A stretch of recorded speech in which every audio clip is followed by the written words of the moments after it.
estado, o hemos estado platicando desde la tarde de ayer.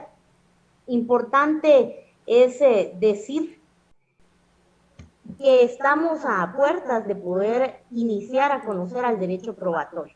Y en ese sentido, el derecho probatorio pues nos implica aprender a conocer sus problemas, aprender a definirlos, aprender también, sin duda alguna, a poder comprender la evolución del derecho penal y cómo es que surge entonces el derecho probatorio. En ese sentido, podemos tener a bien poder visualizar acá en nuestra diapositiva, específicamente, además del tema de presentación, que ahora vamos a tratar de avanzar.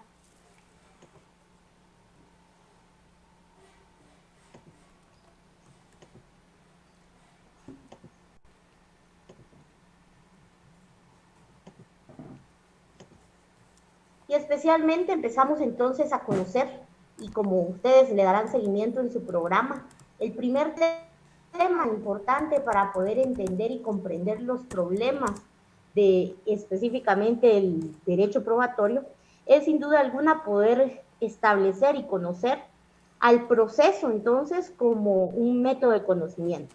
Todas las personas que me acompañan en esta sesión ya tuvieron que haber avanzado en sus semestres, por lo menos del séptimo en adelante. Ustedes empiezan a cursar esta etapa específica a partir de tener aprobado el sexto semestre. Entonces, muchos de ustedes ya tendrán aprobado el sexto semestre, algunos otros el noveno, y muchos quizá ya cerraron pensum, pero están acá acompañándonos. En ese sentido, debemos tener presente entonces que para poder entender cómo es que el proceso va a ser un método de conocimiento, primero debemos saber de qué estamos hablando. Y para el efecto, pues hoy quise apoyarme acá en estas diapositivas. Yo siempre lo he dicho, me gusta iniciar desde lo más común hasta lo más complejo. Si vivimos ese proceso para conocer, también nos servirá para poder, no podemos continuar teniendo academia si continuamos únicamente memorizando algún tipo de definiciones. Tenemos que entenderlos, tenemos que entrar al análisis y en ese sentido, pues, este punto en especial nos ayuda y nos lleva a poder analizar cómo es que el proceso va a ser un método de conocimiento para nosotros e incluso un método para que el derecho penal se siga conociendo a sí mismo. Entonces, ustedes recordarán que cuando hablábamos de proceso, nosotros hablamos acerca de ese conjunto de fases, ¿verdad? Las fases que son consecutivas, que son sucesivas y que obviamente pues forman parte de un fenómeno natural o de una operación artificial. Eso es un proceso. Pero nosotros estamos en una clase jurídica y en ese sentido entonces debemos saber qué es un proceso jurídico. Y el proceso jurídico pues no es nada más que ese conjunto también de fases sucesivas que pues son concatenadas y que generan ese conjunto de actos y de trámites que son seguidos pues ante un órgano jurisdiccional y quienes lo presiden, en este caso el juez, un tribunal, y que básicamente buscan dilucidar la justificación en derecho, pues especialmente de una pretensión. Muchos y todos los que están acá conmigo ya conectados en esta clase virtual ya pasaron o están iniciando la etapa de sus derechos procesales, ya pasamos teoría del proceso. Entonces, debemos saber entonces que el proceso jurídico va a ser ese camino, va a ser ese conjunto de fases que hay que recorrer para poder dilucidar una determinada pretensión. Pero para recorrer ese camino ustedes necesitan conocer los actos y los trámites que surten validez dentro de ese proceso jurídico. Entonces, seamos más específicos, viendo que venimos de lo general a lo específico. ¿Qué es el proceso penal? Porque allí es donde para nosotros es importante hacer énfasis a efecto de poder entender los problemas del derecho probatorio. Y el derecho probatorio, cabe mencionar, surge precisamente en paralelo o nace de acuerdo al desarrollo del derecho penal. Entonces, un proceso penal continuará siendo ese conjunto de fases coordinadas, concatenadas y sucesivas, pero en este caso, que se van a dar en relación a una pretensión que va a encuadrar o que va a materializarse en relación a delitos y faltas.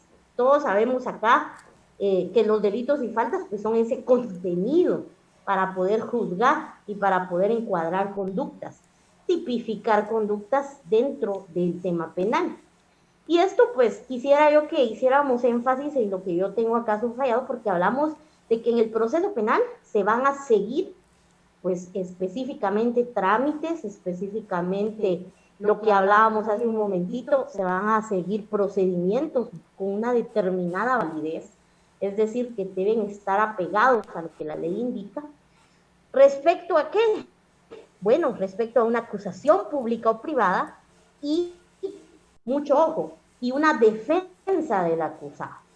Entonces, si nos damos cuenta cómo evoluciona la definición de proceso, porque hablamos desde un proceso genérico, un proceso jurídico, pero ahora un proceso penal.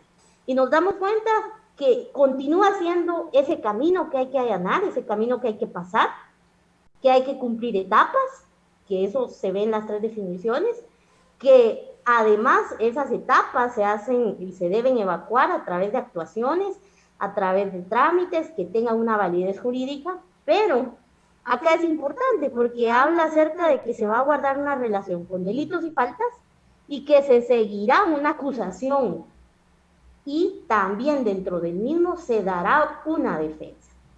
Entonces, cuando estamos en un proceso penal, ¿cuándo se da una acusación? Respóndanse ustedes mismos para no entrar en desorden aquí en la sesión virtual. Bueno, se da una acusación, usted va a acusar cuando algo le consta o cuando algo no le consta. Siempre lo va a hacer cuando usted lo vio, porque usted va a tener una causa. Entonces, recordemos que nosotros acusamos cuando existen acciones, cuando existen situaciones que nosotros podemos ver. Entonces, nosotros acusamos a través de las acciones, a través de las actuaciones.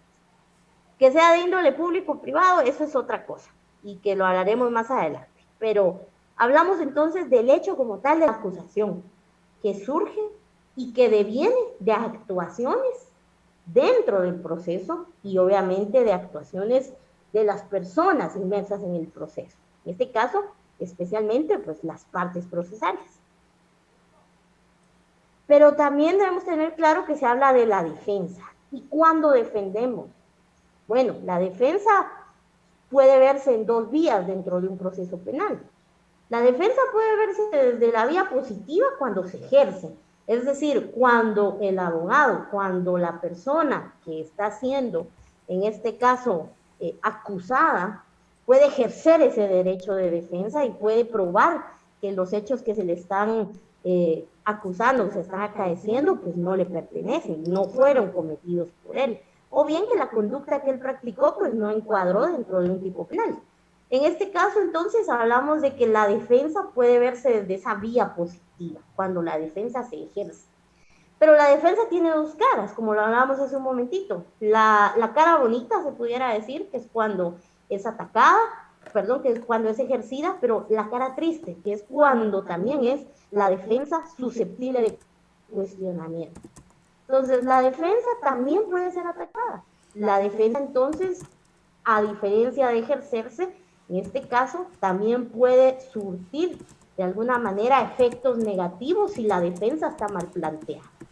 Entonces nos damos cuenta que en el proceso penal tenemos 2 casos o 2 tipos específicos. Y hablamos entonces de la acusación y la defensa. Y recordemos lo que hablábamos hace un momentito en la definición de proceso. Cuando hablamos de proceso decíamos que era una serie de trámites, de actuaciones, y entonces nos damos cuenta que las actuaciones en el tema penal se van a visualizar a través de una acusación.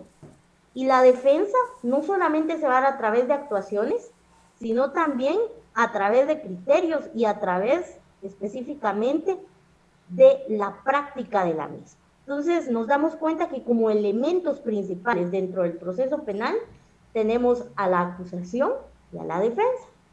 Entonces, si ustedes se dan cuenta, el proceso como tal nos sirve a nosotros para entender en la práctica cuando se formula una acusación y cuando surge la defensa, la importancia de que esa defensa tenga una validez. Por favor, no olvidemos esta palabra clave, defensa, porque vamos a encontrarle un sentido muy lógico al terminar esta sesión. Así que bueno, el tema de hoy, como lo hablábamos, es el proceso como ese método de conocimiento.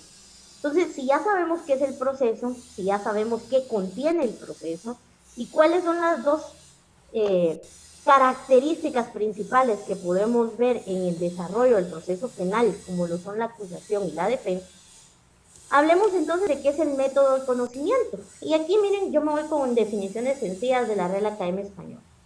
Hablamos entonces que el método se va a entender como ese procedimiento. Y mucho ojo, porque cuando hablamos de proceso estamos hablando de un vehículo, de toda una ruta. Cuando hablamos de un procedimiento hablamos de algo en específico, de una etapa de ese proceso. Entonces, cuando hablamos del método hablamos de ese procedimiento, de esa técnica específica que se va a seguir para hallar la verdad o bien para enseñarla. Y el conocimiento pues no es nada más que esa acción de entender, de comprender, esa acción de saber. Entonces nosotros como estudiosos, y ustedes en este caso como estudiosos del derecho probatorio, van a tener a bien poder determinar que ese procedimiento para encontrar el saber y para entender el derecho probatorio va a ser a través del proceso penal. Entonces, hablamos entonces de cuál es el objeto del derecho probatorio, qué es el derecho probatorio. Acá entonces nos vamos con una definición sencilla de nuestro amigo y compañero, el catedrático Jauregui. Y hablamos entonces que el derecho probatorio no es nada más que ese sistema o ese conjunto de normas jurídicas o doctrinarias que van a hablar el ofrecimiento, la admisión, la preparación y, ¿por qué no decirlo?, el desahogo, la evacuación de esas pruebas.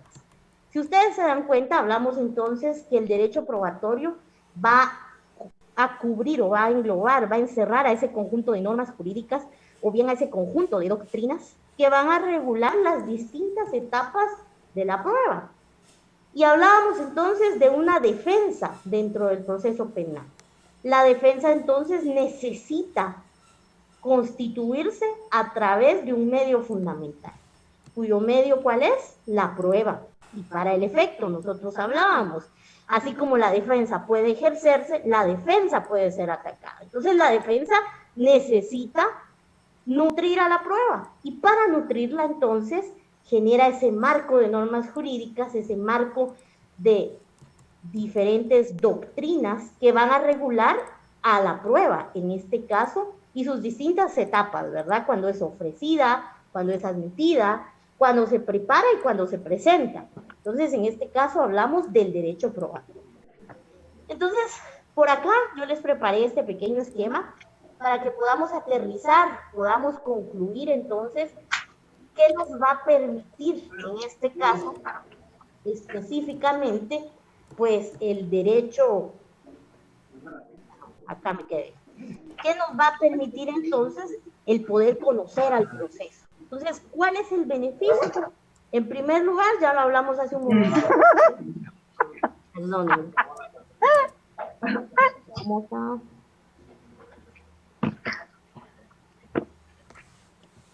Ya eliminé a la persona. Si alguien más activa su micrófono, de igual forma se le va a eliminar.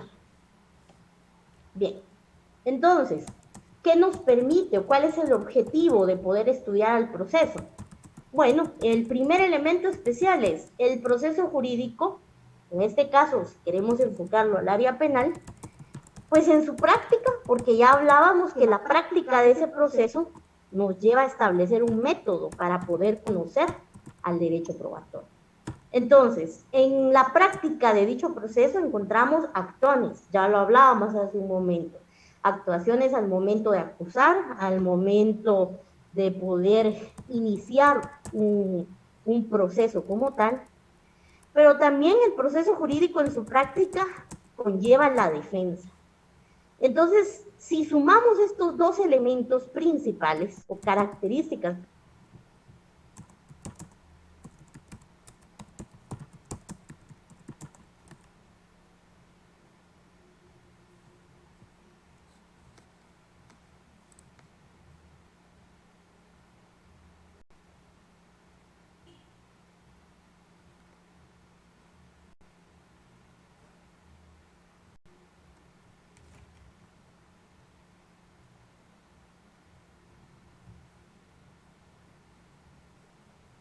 de específica de la defensa al momento de ser atacada a través de estas actuaciones.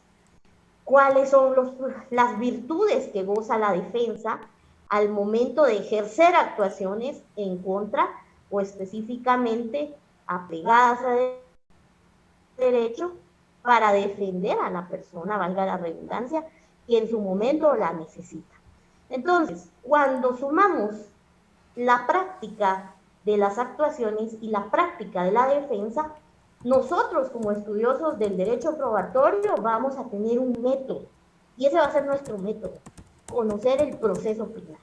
Dependiendo cómo se desarrolle el proceso penal, entonces nosotros vamos a empezar a generar ese conocimiento. ¿Por qué? Porque un brazo fundamental para el elemento, uno de los dos elementos principales del proceso penal, que es la defensa, es la prueba. Entonces, de esa forma o a través de ese método es como nuestro derecho probatorio pues ha ido creciendo y ha ido obteniendo de alguna manera pues específicamente no solamente la doctrina, sino la ley, o ha ido dotando de herramientas a los legisladores para ilustrarlos e ir marcando un camino en específico, especialmente para la prueba. Porque si no, de ninguna forma se pudiera generar algún tipo de fases para poderla ofrecer. En algún momento, ya lo vamos a ver, se ha venido hablando acerca de los problemas que enfrenta el derecho probatorio. Y para ir evacuando esos problemas, pues ha tenido a bien poder ir generando fases, pero esas fases en un inicio, para poder presentar la prueba, también fueron únicamente doctrina y posteriormente fueron ilustrando a los legisladores para ir marcando especialmente pues todo lo que se refiere a lo que hoy se conoce como ese proceso interno para la presentación, para el ofrecimiento, para la admisión, para el mismo desahogo, entonces, de la prueba dentro del proceso. Bien, entonces, como ustedes bien saben, la síntesis en este especial momento es que ustedes puedan comprender que al estudiar el proceso penal, ustedes van a encontrar dos manifestaciones especiales o características principales: las actuaciones y la defensa. De este brazo medular que es la defensa surge. Y al momento de ver la práctica de la defensa, nos damos cuenta que así como tiene virtudes, porque obviamente va a ser ese eslabón para que la persona, el individuo, pueda quedar libre de lo que se le esté acusando, también va a ser un blanco de ataque. Y entonces, para fortalecer a la defensa, que es uno de los problemas que enfrenta el derecho probatorio, pues se establece como un método de conocimiento al proceso penal. Y en este caso, en sus fases, empieza a estudiarse en específico la prueba. ¿Qué fases tiene la prueba para los efectos internos de un proceso penal? Bueno, va a tener una etapa de ofrecimiento, que ya más adelante la vamos a hablar. Va a tener una etapa en la que después de haber sido ofrecida, pues va a ser admitida para su trámite internamente dentro del proceso. Sin embargo, debemos preparar la prueba. La prueba debe ir bien.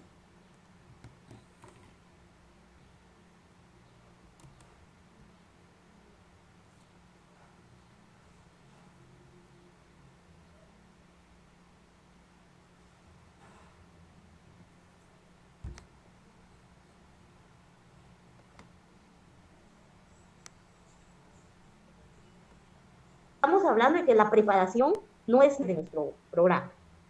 Y cuando hablamos de ese desahogo de la prueba en el proceso es cuando por fin se presenta y por fin se entra esa valoración de la prueba para efectos específicamente de ver si surte o no algún impacto dentro del proceso que en ese momento se está llevando.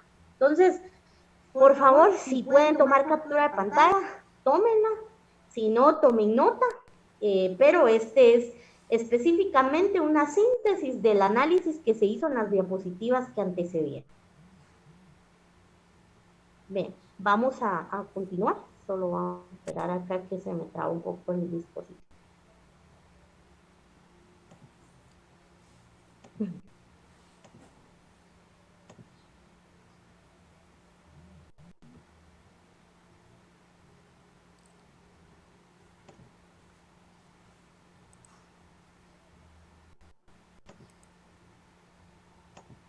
Ahí está. Bien. Entonces, después de lo que hemos hablado, surge la pregunta, ¿cuál es ese principal problema que enfrenta específicamente el derecho penal, o en este caso, el proceso penal?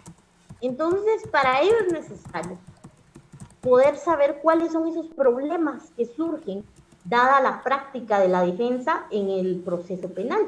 Y eso nos va a llevar entonces a entender cuál es el problema principal específicamente del derecho probatorio. Entonces, ¿cuál es el principal problema del derecho probatorio? Acá quizá valdría la pena agregarle a este título, ¿cuál es el principal problema del derecho probatorio? Y entonces, en medio tenemos a ese principal problema, que ha sido el autoritarismo o ese abuso de autoridad. Sin embargo, ustedes se dan cuenta que acá se trató de esquematizar que ese problema versa respecto a una historia. Ese problema tiene una historia que nos va a remontar a estudiar al derecho penal y sus fases. Y cómo fue creado entonces el derecho penal en concordancia específicamente con la evolución de la sociedad. Entonces, todo inicia acá, en el autoritarismo. Este autoritarismo, pues, fue el que le dio vida, de alguna manera, a los principales ponentes de la materia penal. Para el efecto, entonces, vámonos un poquito a la historia y voy a tratar de ser muy breve acá, porque para este tema se está sugiriendo un trabajo para que ustedes investiguen. No se va a explicar hoy, dada la cuestión de que todavía no están todos muy seguros en su sección. Entonces vamos a tratar de que ustedes en esta, por lo menos lo que resta esta semana, que ya solo es el día de mañana, pues únicamente reciban el curso. Sin embargo, ya la otra semana ya se empiezan a dejar los trabajos específicamente. Entonces, nos vamos a la época primitiva. Y en la época primitiva, hace muchos años, ustedes recordarán que en algún momento, si ustedes se van a estudiar la historia del derecho penal, con antelación a esta época moderna y al posmodernismo, existió en algún momento la época en la cual la religiosidad no solamente formaba parte de las familias, como lo sigue siendo, sino también parte del Estado. El Estado era eminentemente religioso, la educación era eminentemente religiosa. Y en algún momento, dada la historia, que no existía ninguna normativa, la edad aún se pudiera decir era muy primitiva, pues únicamente lo que se conocía como una manera de corrección del comportamiento que hoy por hoy se ve practicado a través del derecho penal, pero antes, en esa época primitiva, antes de Cristo, en esa época evolutiva, se pudiera decir, lamentablemente se creía en que para las correcciones que tenía bien la conducta del hombre en sociedad, pues se daba a través del castigo. Esa era la palabra clave. Y en la época primitiva, entonces, únicamente lo que existía para efecto de corregir la conducta del hombre en sociedad era una serie de castigos. Y esos castigos devenían del incumplimiento de creencias religiosas. Entonces, lamentablemente, si al sacerdote, si al mayor de esa iglesia, de quien dirigía, por ejemplo, la localidad, le parecía un incumplimiento de una disposición eucarística, una disposición de la iglesia, su comportamiento lo que hacía era aplicar un castigo. No preguntaban por qué, no preguntaban para qué, no decían ni permitían una justificación. Se incumplió, así hubiera incumplido por una situación en la cual mediare causa, esta palabra precisamente que yo acabo de decir no existía. En la época primitiva existía el castigo eminentemente por causa religiosa. Entonces, ustedes se darán cuenta que al no existir una forma de que alguien probara no solamente su falta de intención por delinquir o por hacer algo que no le convenía en teoría a la sociedad, también había lamentablemente pues una defensa nula y en este caso un manifiesto autoritarismo. Pero nos damos cuenta que la sociedad seguía caminando y el autoritarismo continuaba. ¿Por qué? Porque entonces nos vamos por acá a nuestro recuadro verde y hablábamos entonces de la ley del talión. Esto pues ya es un poquito más adelante en la época de Moisés. Siempre si alguien hace, digamos, la comparación con la Biblia, pues aún seguimos en el Antiguo Testamento, pero ya mucho más cerca. Entonces, hablamos entonces de esa ley del talión, que no es nada más que la famosa ley que nos lleva y nos obliga a cobrar todo al mismo precio, ¿verdad? Ojo por ojo y diente por diente. Y eso es algo que ustedes lo han venido estudiando desde que empezaron con Derecho Penal.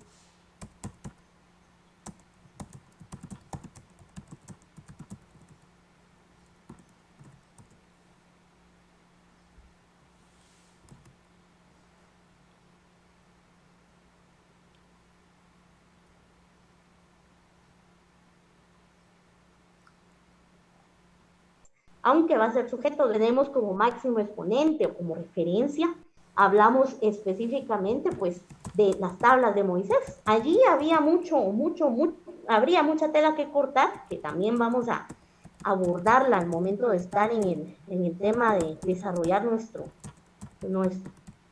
trabajo de investigación.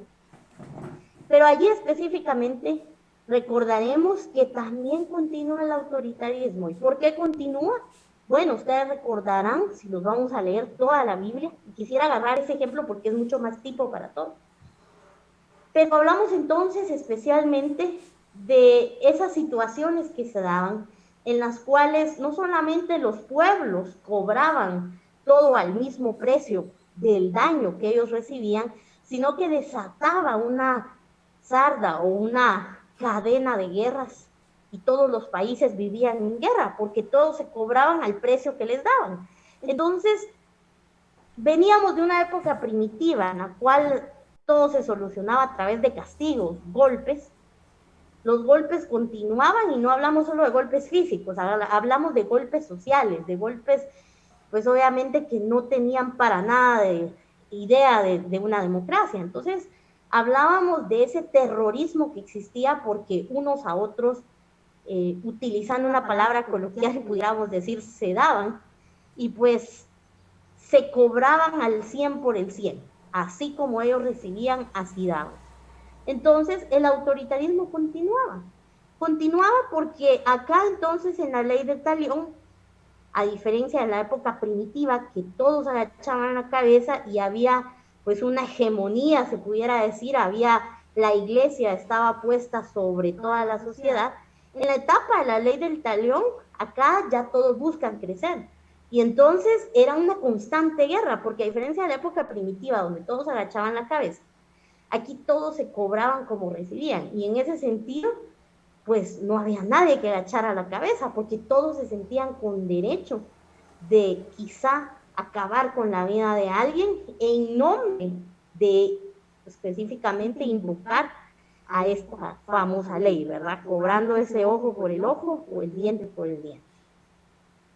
Pero continuamos entonces y nos damos cuenta que a pesar de pues esta evolución histórica, el autoritarismo continúa. Y el autoritarismo, recordemos que se va a definir siempre como ese abuso del poder, esa ambición no solamente de tener el poder, sino que de abusar sobre él. Es decir, no usar el poder para sus fines establecidos, sino para su propio beneficio. El autoritarismo entonces lleva ya en la época moderna al derecho romano, a lo que nosotros conocemos como la justicia política.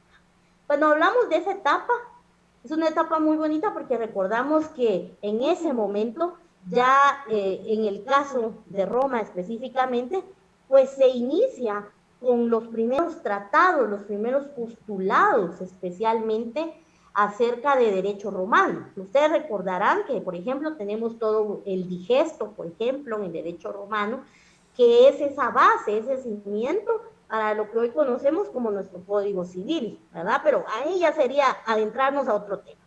Pero hablamos entonces de esta etapa ya en el Nuevo Testamento se pudiera decir, si alguien lleva muy los tiempos por el lado de la Biblia, y entonces ya entramos a esa justicia política. ¿Y por qué le llaman justicia política? Bueno, porque de alguna manera se instaura la clase política y a través de esas normas que el derecho romano empieza a generar, empieza a crear a lo que hoy conocemos como el Estado, ese órgano ejecutor, no solamente de poder, sino ese órgano administrador de los países. Entonces, al crear un Estado empieza a crear esa clase política que básicamente se va a instituir por funcionarios, por entidades públicas, entidades, pues lo que hoy se conoce como entidades públicas, pero en aquel momento las haciendas como tales que se encargaban de administrar, y en este momento, en el momento de la justicia política, empezaba a aplicar el derecho, las pocas normas de derecho que en su momento se tenían. Como máxima exposición, yo les diría en este momento, cuando hablamos de la justicia política, el digesto. Los invito a que también tomen más lecturas sobre el digesto, si alguien no lo recuerda. Pero ese compendio de leyes, sin duda alguna, fue el primordial para el tema civil. Y obviamente, hoy por hoy, seguimos teniendo rastros del digesto en nuestra normativa. Entonces, es importante que recordemos que a pesar, y el único error de esta evolución, porque sí empezaba a generar y a crear el derecho, lamentablemente puso el derecho en manos de esa clase política, en manos de esas personas que dentro de la política, no es que la política sea mala, todos somos políticos, pero cuando hablábamos de esa política, pues eran personas que buscaban continuar en el poder. Y entonces empezaron a tergiversar ese compendio de leyes, se pudiera decir, al mismo derecho romano para sus beneficios. ¿Y cuáles eran sus beneficios? Continuar en el poder. Y todo lo que lleve poder y su abuso nos lleva al autoritarismo. Entonces nos damos cuenta que a pesar de que ha ido cambiando de saco, se pudiera decir, el tema de regular la conducta del hombre en sociedad, si continuamos teniendo ese hambre de poder, que es difícil evadirla en cualquier estado al que ustedes vayan, pues el autoritarismo va a continuar. Entonces, el autoritarismo surge como ese principal problema que obviamente sale el derecho penal para regularlo en la sociedad. El derecho penal y el procesal penal han logrado, porque ustedes se dan cuenta de lo primitivo a la justicia política, ya han habido cambios, pero el autoritarismo continúa, disfrazado, pero continúa. Ha mermado, porque no es con la misma intensidad que en la época primitiva. Pero sí es importante entonces decir que pues el autoritarismo va a ser ese eterno problema y principal problema del derecho probatorio. ¿Por qué? Porque bueno, en la aplicación de impartir la justicia entra la valoración de la defensa. Y para valorar la defensa, bien sea en su ataque o en su ejercicio, hay que valorar la prueba. Entonces el derecho probatorio se enfoca a combatir el autoritarismo. Ese es el principal problema. Bien, solamente un minutito voy a dar un mensaje de la clase.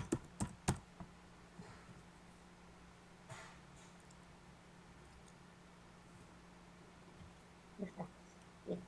Pensé que era de acá de este curso, pero bueno.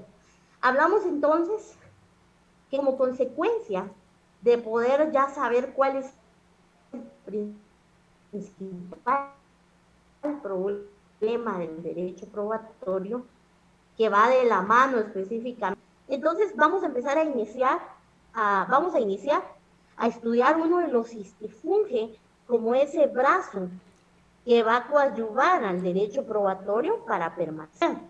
Y hablamos entonces del sistema de garantías. Nosotros sabemos que tenemos un derecho procesal penal o un proceso penal como tal eminentemente garantista.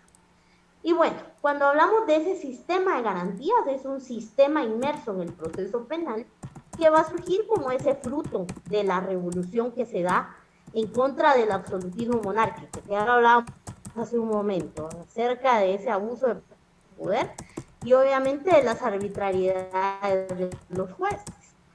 Y consistía entonces en un sistema que obviamente es de derecho penal y por el cual, ¿cuál es su filosofía? Esto es importante y ustedes dan cuenta que vuelvo a hacer énfasis o a colocar acá un resaltador, una forma de que ustedes no olviden esta palabra, porque tiene como filosofía principal el poder asegurar algo y es un control en el poder punitivo del Estado.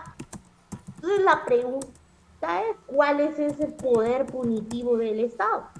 Bueno, ya todos ustedes al semestre que van ya saben, el proceso, en este caso dentro del proceso penal, como ustedes saben, además de las partes procesales, hay sujetos procesales.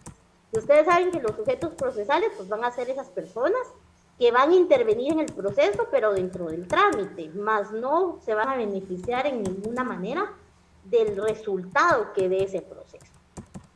En ese sentido, hablamos entonces de que el poder punitivo del Estado va a ser exactamente ese poder de castigo, ese poder específicamente de no solamente castigar, sino prevenir a través de sus castigos que se continúe con la práctica de determinadas cuestiones o conductas antijurídicas. En este caso, entonces, lo que trata de decir la filosofía del sistema de garantías es que mediante la aplicación de dicho sistema se busca controlar al Estado en ese poder de castigo que tiene. ¿Por qué? Porque hablábamos hace un momentito y voy a regresar gráficamente en la diapositiva. El principal problema, el autoritarismo. Entonces, ¿quién ejerce autoridad dentro de un área de territorio con una determinada población que se conoce entonces como Estado? ¿Quién la ejerce? El Estado. ¿A través de quién? A través de sus poderes. ¿Cuántos poderes tiene el Estado? Bueno, ya todos saben. En Guatemala, vamos a ser específicos, pues tenemos 3 poderes, el ejecutivo, el legislativo, el judicial. Y cuando hablamos entonces del judicial, que va a ser ese brazo ejecutor, va a ser ese brazo de administración de justicia del Estado, deberá entonces tener y ejercer ese poder de castigo. Mediante el sistema de garantías lo que se busca es que al desarrollo de las actuaciones, del momento en que sea cuestionada la defensa a través de la cuestión de la prueba, se cuente con garantías especiales que puedan permitir que sin importar el gobierno de turno que esté, sin importar el cambio de magistraturas que se den, el Estado, por conducto de su poder, en este caso judicial, pues pueda tener ese control y no pueda abusar del poder de castigo. ¿Por qué? Porque si abusa de ese poder punitivo o poder de castigo, caemos en el principal problema del derecho probatorio, el autoritarismo. Entonces, debemos tener presente que si vamos a estudiar, y es lo que vamos a empezar a analizar a partir de la siguiente clase, son las garantías entonces con las que cuenta nuestro derecho procesal penal, específicamente en la aplicación del proceso penal. Ese control del Estado se da a través de ciertas garantías. ¿Dónde encontramos esas garantías? Vamos a tratar de interactuar un poco, que ya nos quedan pocos minutos. Entonces, yo voy a dejar acá de compartir. Por favor, si alguien no ha tomado captura, tómenla de una vez. Pero vamos a hablar entonces, para darles un poquito de tiempo, que tomen su captura de pantalla o tomen la foto, Especialmente hablamos entonces que esas garantías deben venir de una misma normativa. Y entonces vamos a empezar con un pequeño análisis para prepararnos a nuestra siguiente clase.